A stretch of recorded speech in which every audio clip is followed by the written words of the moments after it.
at Pit Race a few weeks before that. And then in addition to that, we saw him earlier on the Super Tour with double wins at Road Atlanta as well. So obviously that should put a huge bogey on his back for some of these other FE2 drivers. In addition to that, Tim Miner currently running second in the Northeast Conference. He had double wins at Summit Point Raceway, and also a couple weeks later when we were at Virginia International Raceway for the Super Tour as well. And so obviously with that Formula Continental win yesterday, he goes and adds another win to the books, looking to see if he can repeat. And then, I guess probably the other story here is in Formula Atlantic. We didn't touch much on Atlantic. Yesterday's winner, and it was by a huge margin. I believe it was by a full lap. Larry Howard took the win yesterday over Paul Rivera.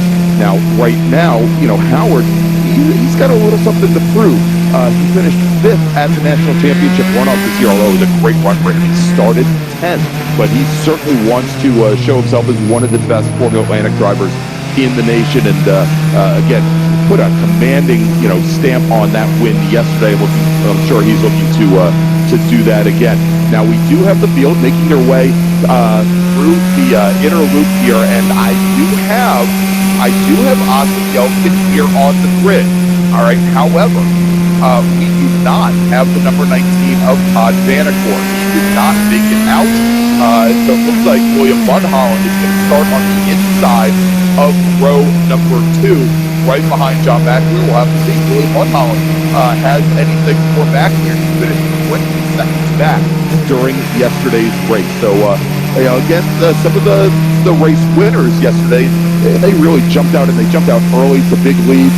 And so some of these other drivers probably going to look and see if they've got that extra little something here around Watkins Glen. It's one of these courses, again, it is a track that you can go very quick, but finding those extra couple of tenths really takes something down deep inside. And I'm sure somebody like a Mulholland or Paul Rivera, or even drivers that we see all the time race here, like a Jim Lebeco, they're going to be doing all that they can to make up that time and stay with yesterday's winners. Bob, the field should be coming down to you now. Right in front of me, Greg, thank you. And everybody, as you would expect, is speeding up, slowing down, trying to get some heat into those brakes, going back and forth, left and right, trying to get some heat into those tires. It is so critical that these guys start with hot brakes and some warm tires. Otherwise, they just won't have the grip that they need. They're obviously on race slicks, and grip is absolutely critical in this class of racing. So as the guys come through 8 and into 9, Mike, you should be seeing them coming out of the woods at 10 in just a second. All right, looking at the at our starter at our grid here, it looks like Todd Vanacore, Matthew McDonough in Formula Continental, Josh Reinhardt, Formula X, Mark Sherwood in Formula Atlantic did not trip the transponder, so to speak, so we may be 4 cars short here in this race. Leaders now are coming around turn number 10 behind that nice pace car. Of course, it looks right now like they're very well formed, so we ought to get a really nice start here, and that'll be John McAleer and Austin Yelkin on the front row, William Mulholland, Larry Howard right behind them. And the best thing about it is Mulholland will be right behind McAleer. They are both P1s. Larry Howard will be right behind Yelkin. They're both Formula Atlantic, so this ought to be a good start. Pace cars on pit road. They're coming down. Green flag is in the air, and we are off. Yelkin, he is trying to take that overall lead right off the bat from John McAleer. They almost touched. We do have... What was that brake lock up here? That's all that was. Okay, a lot of smoke going into one, but somebody locked him up big time as they now come around and head over to go up the S's. I believe McAleer is back in the lead. Yelkin back in second. Greg, you're going to have to verify that as they come down the backstretch now. All right, Mike, and as they come out of the S's, it is not a prototype car. Okay. And it is coming down into turn number 1, and actually we've got McAleer sitting all the way back in third right now. It is Scott Reddick in the 17, and it's Bailey Monette in the 15. Nose to tail, and now side by side going to be out over Scott Reddick with a better run out of the outer loop. So Burnett back in second. Then we've got McAleer. Then we've got William Mulholland. Then we've got Austin Yelkin as our leaders now. The two Formula Enterprise 2 drivers coming down the hill and over the Bob. As you're watching for Scott Reddick coming through, coming into the toe of the boot and up that hill and out of that toe, he has got a significant, well, it's not significant, about a 3-car lead over car number 15, Bailey Monette. Then, as you mentioned, we're seeing Yelkin, McAleer, and Mulholland. So Reddick, Monette going up into 9. That's off-camera left-hander, and Mike, you should be seeing him come out of the trees here any second. All right, it looked like we might have had a possibility 88 to 79 touching wheels going into one. That could have been what started it, and that would be a good reason why Yelkin and McAleer have fallen back. So it looks like it's starting to spread out up in the front of the field here as they come around turn 11 and down the front stretch. Let's set the field as we go. They go by. Scott Reddick in the lead, Bailey Monette second, Austin Yelkin up to third, John McAleer fourth, Larry Howard fifth, Lebeco is sixth, then Tim Miner, Gabe Fehrenbach, James Regan, Sam Harrington rounds out your top 10. As they are starting to spread out just a little bit here at the front field. They're through the S's. Greg, you should be seeing cresting the hill in just a moment. All right, Mike, and one of the drivers that we're not going to be seeing cresting and coming out of the S's is William Mulholland. It sounds like he had a bit of an issue coming out of the boot, might have brushed up against the wall, but I believe he has continued as we now watch our two leaders, and it is Scott Reddick who has the rear end step out on a bit little bit about halfway through the inner loop. Then you've got Bailey Monette about 2 car lengths back, and then side by side coming to the outer loop. Our prototype 1 leader, John McAleer, and then Austin Yelkin, our Formula Atlantic leader. Yelkin to the outside, McAleer to the inside, as they all go down into the booth together and over the Bob. It is a gaggle of FE2s and FAs and P1s as they come out of the booth. And Phil Reddick and car number 79, Austin Yelkin. Bailey Monette falls back 1, and then you see the P2 or P1 car of John McAleer in that order. Now it looks like we have a waving yellow up here in this area. Turn 8, cannot see what happened, but it looks to me like there's a car off as right at the outer side of Line up again. A little bit closer once they come around turn number 11 as our pace car now is in turn 11, coming down the stretch, off to the right on the pit road. There goes the safety car, and that leaves it up to Scott Reddick, and we've got a green flag, and there goes Austin Yelkin. He didn't waste any time. He just flew right by Scott Reddick. Now Bailey Monette is pulled up right behind Scott Reddick himself. As they go through turn number 1, Austin Yelkin has the lead, and it looked like Monette wanted to make the move on. Reddick couldn't do it, falls back in line. Right behind him, it is going to be, I believe, Larry Howard, and not John McAleer now in 4th place. But Greg, you can verify that when they come up to you. But it's going to be Austin Yelkin is going to be the first car you see. All right, Mike, and as they come out of the S's and make their way down towards me and down towards the inner loop, it is Austin Yelkin now with about a 5-car length advance, but side by side going into the inner loop. It's Reddick and Monette. Monette's driver's right, Reddick's driver's left, and side by side all the way to the bus stop and out around the outer loop. Then we've got McAleer. Then we've got Larry Howard right behind him. We've got the number 8, the white number 8 on the Continental leader of Tim Miner. Then Jim Lebeco and Gabe Fehrenbach battling it out for third right now in Formula Enterprise 2. They come down the hill and over the Bob. As we look at Yelkin on the lead here as they come into the toe of the boot, down, compressing down just a little bit as things come up out of the boot. We've got Yelkin putting a lot of space in between himself and Reddick and Monette, and McAleer now getting right up on the back of Monette's bumper, gearbox, no bumper on these cars, and that settles out a little bit as they get in between 8 and 9. Coming out of 9, Mike, you're going to see him out of the woods here in just a second. All right, Austin Yelkin now. It looks like he's opened up a pretty good lead, maybe about 15, 20 car lengths over the rest of the field. As Scott Reddick now also opens up a pretty good lead off Bailey Monette, about 3 or 4 car lengths. Coming down the front stretch, it's Austin Yelkin all by himself. And now here comes the rest of the field. And it's going to be Scott Redditch. Now John McAleer has gotten around Bailey Monette, moved him up to third, dropped Monette back to fourth. Larry Howard, Tim Miner, no changes there. Lebeco Fairbach, they are still battling for that last spot in the podium in Formula Enterprise. But Greg Osielkin, he has opened up a commanding lead here real quick, and he's coming down the backstretch now. Yeah, Mike, at this point, put it about 20, 25 car lengths. John McAleer, your new second-place runner, having gotten around both of our Formula Enterprise Duke drivers. And Larry Howard trying to find a way so he can hopefully give Yelkin a shot here. But Bailey Monette told Larry Howard's Formula Atlanta car off going into the bus stop. Monette now almost 6 car lengths back from our leader, Scott Redditch, in Formula Enterprise 2. Then another 3 car lengths back to our leader in Formula Continental. That's Tim Miner. Another 8 back to Lebeco and Fairbach, who are pretty much noticing gearbox as they make their way down the hill over the bottom. As we're looking for Austin Yelkin and John McAleer to come through, here they come. It is Yelkin. McAleer is gaining on him. That lead that Yelkin had of about 20 car lengths down to about 15. Another 15 back to Bailey Monette. Then, as you mentioned, Larry Howard and Lebeco and Fairbach still having some fun. They're side by side as they go past me and into turn 8. Mike, over to you. Attention to pit paddock, attention to pit paddock. First call to the grid for race group number 3, Spec Miata. First call to the grid for race group number 3, Spec Miata.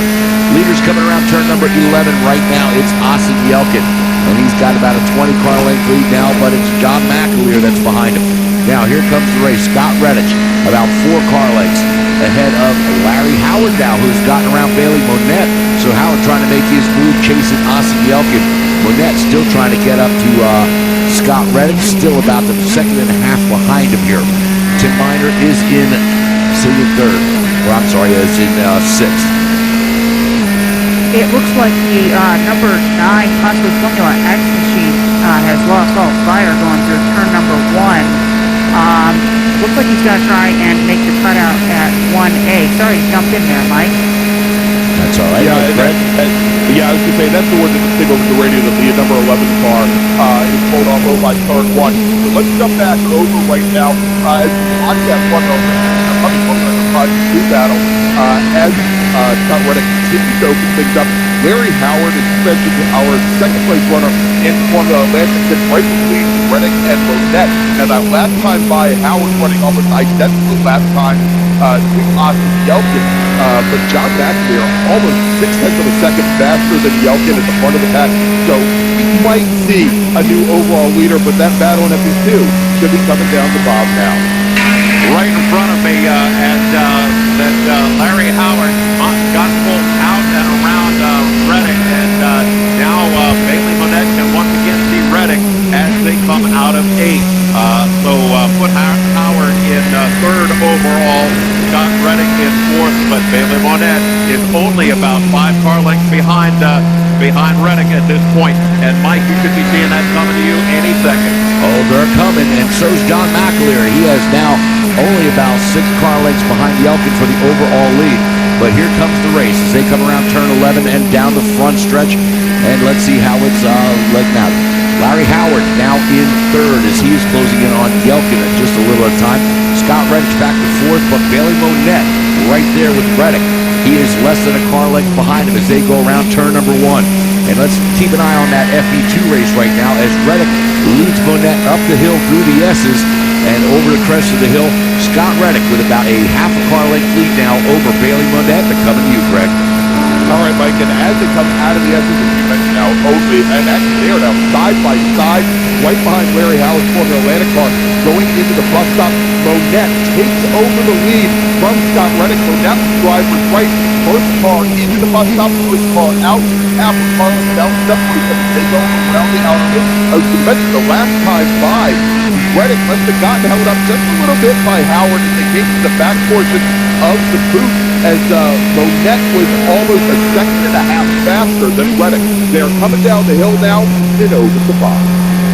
Looking for them to pop out over the toe, or from the toe here, and there they come. And yes, it is still, as you're looking here, there's Howard and now Monet, and then Reddick as things go on by.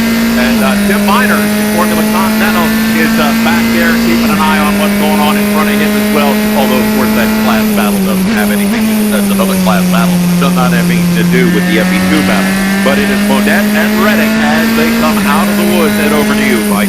All right, as the leaders go by, McAleer now 3 car lengths behind Austin Yelkin for the overall lead, but they have really pulled away from Larry Howard and the rest of the field.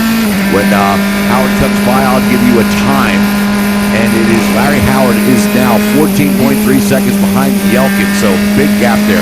Bailey Monet opening up a 9/10 of a second lead over Scott Reddick, and on the track, that is about 5 car lengths. Then you got to go back about 8 car lengths, maybe 10 before you get to Tim Miner in that Formula Continental car. Lebeco and Fehrbach, well, Lebeco's pulling away from Fehrbach, open 2.2 second lead now there. But Greg, leaders coming down to you. All right, Mike, and our overall leader, looks like he's pretty close to giving up that overall lead as we've got Austin Yelkin with a white number 88 all over the back. What I want to do here, guys, is I want to jump back just a little bit. I think we're coming up to the end now. I've been watching this great race unfold. This is the race in FE2 for 7th position with Russell Strait in the number 81 machine, Steve Dombrowski in the number 12 machine, Keith McDonald in the number 10 machine, and still waiting for him to come up. Hopefully he'll be coming up to the end here momentarily. They just swapped positions again as they came across the line. It looks like Russell Strait got around Steve Dombrowski.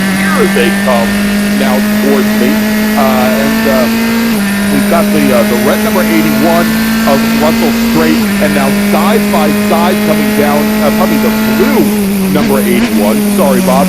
Then we've got the white number 12 of Dombrowski. Then we've got the blue number 10 of Keith McDonald. Dombrowski and McDonald were side by side going into the bus stop in that battle for 8th. But Dombrowski has the better of him here. He's a lot more speed out the bus stop. But they should be coming down the hill right about now. Again, it's the blue with red nose, number 81 of Russell Strait. We'll see him a little bit later today in a Formula B than Dombrowski and Keith McDonald to come down the bottom. As we're looking for them coming out of the toe of the boot here, it is in fact, as you mentioned, Russell Strait Jr., that FE2 car number 81. But right behind him, car number 12, Steve Dombrowski, and Steve McDonald a little bit off the pace by about 4 or 5 car lengths as they go into turn 8. Compressing down, it all settles out. Now about 3 car lengths separating the 3 of them as they go up over the hill into 9 and over to Mike. Mike? All right, waiting for them to come around turn number 10 here. We have a new race leader as Greg just let me know that John McAleer has finally gotten around Austin Yelkin.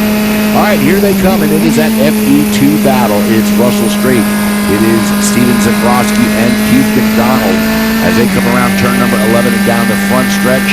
Pretty good 3-way battle here. They are almost nose to tail, about a car length separating each one. And now we've got a move here, and it looks like Dombrowski is going after, or I'm sorry, Harrington is going, no, wait, Strait's going after Dombrowski here for that spot, and Josh, I think he made the pass, didn't he? It looks like it as they're going back up, but I don't think that battle's done yet as they head towards Greg now. Mike, take a look at our overall leaders. It's changed again, and they're right up in front of you. Now it just changed back as McAleer got back around Yelkin here right before the start-finish line. So Austin Yelkin don't want to give up that top spot, Greg. All right, Mike. Yeah, so let's jump back to that battle in FE2 where we do have the number 12 with Dombrowski, then Russell Strait in 81, then we've got Keith McDonald. About 2 car lengths now, separating each one of those 3 cars. But this is the battle that we were watching for a little bit during yesterday's 25-minute race as well. Those 2 drivers all seem to be very well matched. Also to note, we talked about the number 11 Formula X, Dead Stick, a little bit earlier. He's now back underway. He's got our overall leader. That is John McAleer and Austin Yelkin in that order, making their way down into the booth. Bob, over to you for that Formula Enterprise race. All right, guys, as race goes by, Formula Enterprise race goes by, again, you are talking about Dombrowski, Strait, and Keith McDonald. And once again, they're about 2 or 3 car lengths apart by the time they get through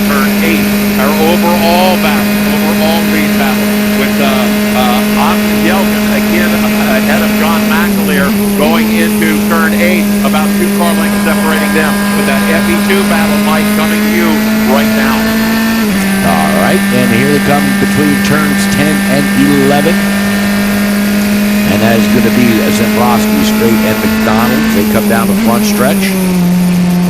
And that's opened up pretty much now as Zambrowski is pulled out over Straight by about 4 or 5 car lengths, and McDonald back just a couple. Now, here, looking for our race leaders. It's changed again as Austin Yelkin has gotten around McAleer. Opened up over 1 second lead now as Yelkin has a slower car in between him and McAleer. So a little bit of a buffer there for Yelkin as he is back in the lead. He is now going through the S's, coming up the hill. And Greg, you should see our overall leader, Austin Yelkin, right about now.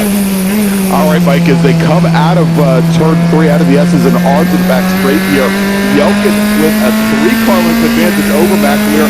They've gotten clear of some of that slower traffic. McAleer moves 6 back down now to only a single car length as they come out of the bus stop.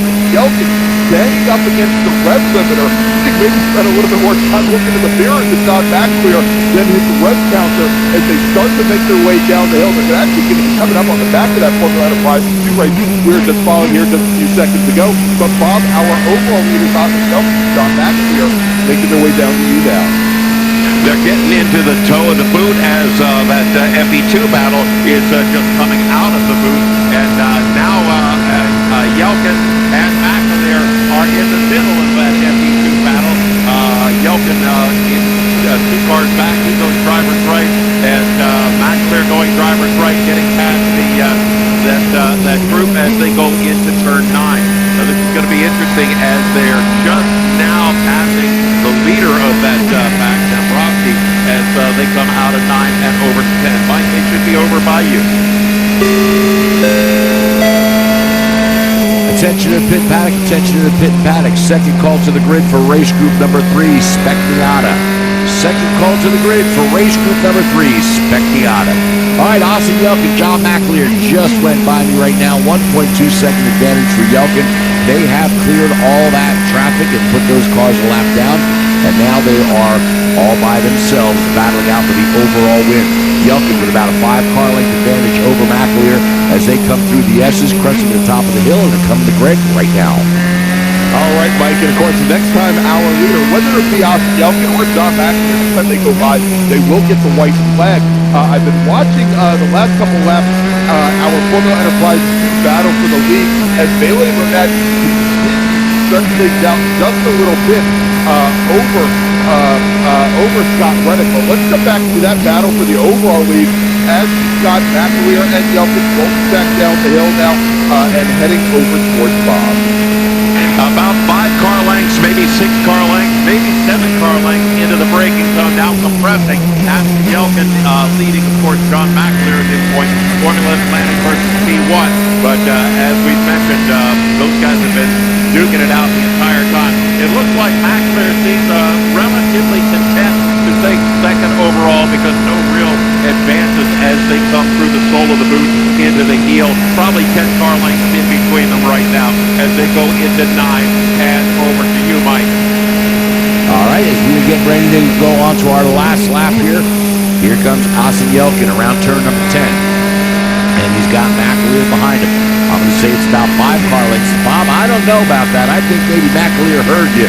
He is closing in on Yelkin as they come into turn 11. Now down the front stretch, he makes his move. Yelkin just goes driver's left and lets McAleer go by. We are on the last lap. McAleer is our new race leader.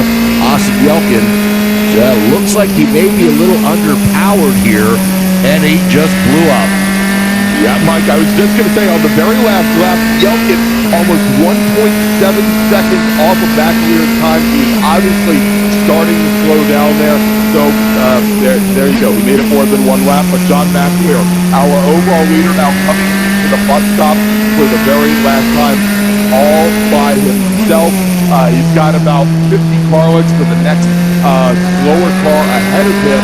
And that now moves up to second place overall. Larry Howard in the number 51 machine. Howard now making his way down into the bus stop, or probably Howard actually just now coming up to Essex. So Bob, our overall leader, should be down by you now. McAleer coming out of the toe of the boot, coming up on a little bit slower car, but he knows he's pretty much going solo at this point. No real competition in the P1 class, and overall, as you mentioned, Larry Howard just now coming into the booth as he is our overall Formula Atlantic leader. So, Mike, you should be seeing our overall leader coming to you in just a second. And here he comes around turn number 10. He's got another car in front of him. Now, is he going to play nice and let the guy get another lap, or is he going to say, no, I'm ending it now? Coming around 11 down the front stretch, checkered flags are in the air, and he's going to back off and let the 33 do another lap. But John McAleer wins it, and I'll tell you, the Heartache Award has to go to Austin Yelkin. Yesterday, completing one lap, gets down into turn 1 on the second lap, and the car brakes. Today, with one lap left, he blows it up in the exact same spot and pulls off in the same spot. So Austin Yelkin, I don't think he's going to like Watkins Glen, Josh. Not after this weekend. All right, so as these rest of these cars are going by now, most of them are a lap down. So, Greg, let's go ahead and do a full field rundown of the, well, wait a minute, let's just hold off on that. So, well, okay, Larry Howard has officially gone by Yelkin now, so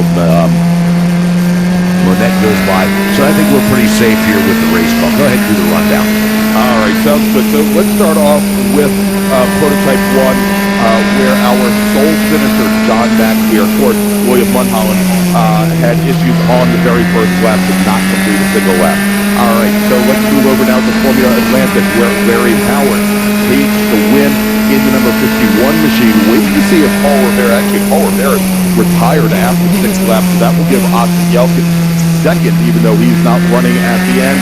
Paul Rivera will finish in third. In Formula X, John Guest, our sole runner in the class, takes the win. In Formula Continental, for the second day in a row, Tim Miner takes the win. Fred Brock, 37 seconds back at the line. William Hoot will finish in third. And then finally in Formula Enterprise 2, what was a very good race, but once Bailey Bodette got back around Scott Reddick, he was able to maintain about an 8-car length advantage. Reddick finishing second. Jim Lefecco, 11 seconds back, will take the last step on the podium. Gabe Fairbox, fourth. Jim Regan finishes in fifth. Sam Harrington, Steve Dombrowski, Russell Strait, and Keith McDonald round out the field. All right, that wraps up race number 2. Let's make a final call to the grid for our next group. Attention to pit paddock, attention to pit paddock. Final call to the grid for race group number 3. That would be Spec Miata. Final call to the grid for race group number 3, Spec Miata. All right, we're going to take a break. We'll be back with more racing action here at Watkins Glen International for the final weekend of the 2021 Hoosier Racing Tire SCCA Super Tour. And you're listening to all the action live on scca.com/live 87.7 here at the track and on the Performance Motorsports Network.